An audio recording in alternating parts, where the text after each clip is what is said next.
1 Zaku, 2 Zaku, red Zaku, blue Zaku. This is no Zaku, boy. No Zaku. Alright, that makes sense. Zaku 1, Zaku 2, Zaku 3, Mash Mirror Cellos, Zaku 3 Kai, high mobility type, commander type in the unit pack, and so on.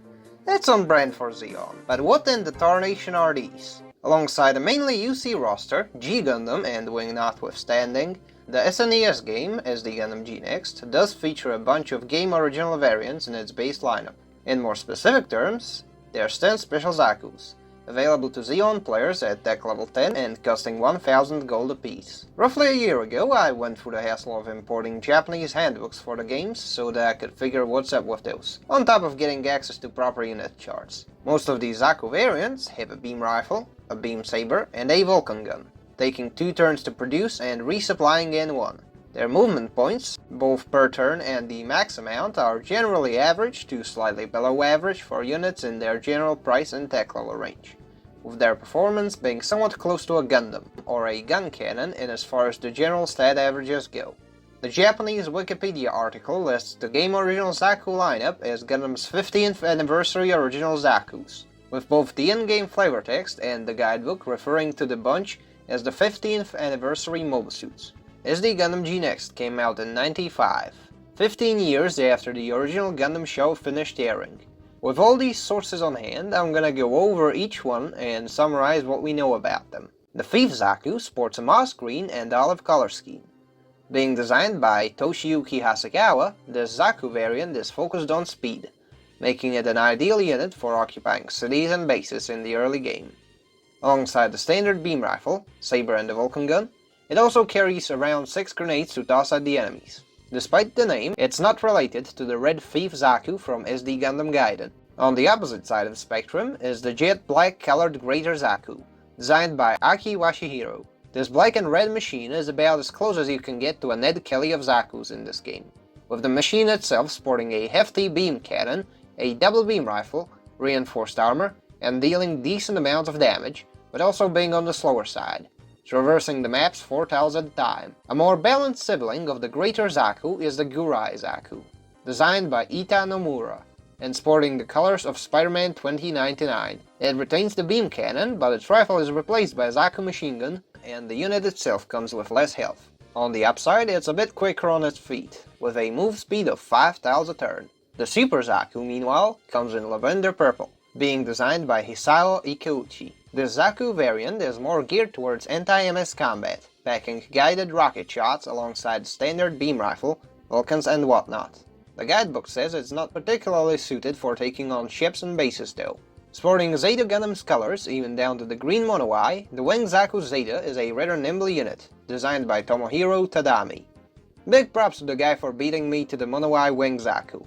Jokes aside, this unit is very useful since, despite its more generic weapon loadout, it's the only Zeon unit capable of flight in the lineup. Not to mention, one can get it very early. For comparison, Zanskar and Titans get their first flying units on tech level 6 with the Zolo and Ashimar respectively. The Federation, or rather the AUG, gets theirs at tech level 9 with the Memphis. Zeon gets the Wing Zaku Zeta just a single tech level later, whereas Axis has to wait until tech level 20 for their Bawu.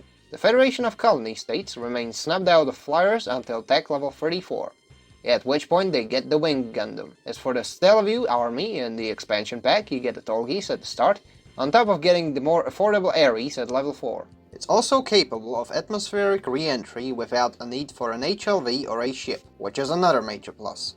As for the Zaku Sniper, not to be confused with the 2006 Hajime Katoki design, this is a rather bare-bones unit designed by Daisuke Niigata. Clad in a mix of white and orange and sporting a dark purple mono eye, this unit's main selling point is its long-range attack capabilities via bombardment. To offset this, it can't move far, only getting 4 tiles of movement per turn, and its armaments don't extend past the standard beam rifle, beam saber and Vulcans. Flying the colors of a lit-up Jackal lantern, complete with a yellow mono eye, is the Commander Zaku. Not to be confused with the Zaku Commander type from the unit pack. The designer for this one is Ryota Shibazaki, and this little orange rascal comes packing missiles, specifically 8 triple micro missiles, making it a great pick for more aggressive pushes and anti-MS combat. The Zaku SC, or rather Zaku Southern Cross, is a variant named after the Southern Cross constellation. Being designed by Toshihiro Fukushi, this machine has the color scheme of an albino bunny and is the only variant from the 10th anniversary mobile suits that comes with a heat hawk. It's also packing a scattering megaparticle cannon in its mouth, which has to be charged up to shoot. There's some Zaku variants that are a bit on the cutesy side as well. The Lady Zaku to be specific, which was designed by Daisuke Urimoto. The machine is painted pink, with yellow accents on both the shoulder and the mono eye. What makes this one special is a dome-style scattering beam mounted on the torso, which can temporarily stun enemies on impact. Aside from that, it doesn't deviate too much from the rest. Entering the battlefield with a greyish paint scheme with bits of red is the Zaku 3, designed by Hiromichi Saito. This one plays like something between a Zaku sniper and the Commander Zaku, carrying double missiles for direct combat and being able to bombard targets that are 2 tiles away. The rest of its stats remain somewhat average. Despite the name, the Zaku 3 is not related to the Zaku 3 and seems to be only superficially similar to the Zaku from SD Gundam GX. That's all 10 of them. Every single anniversary machine that was designed for this game.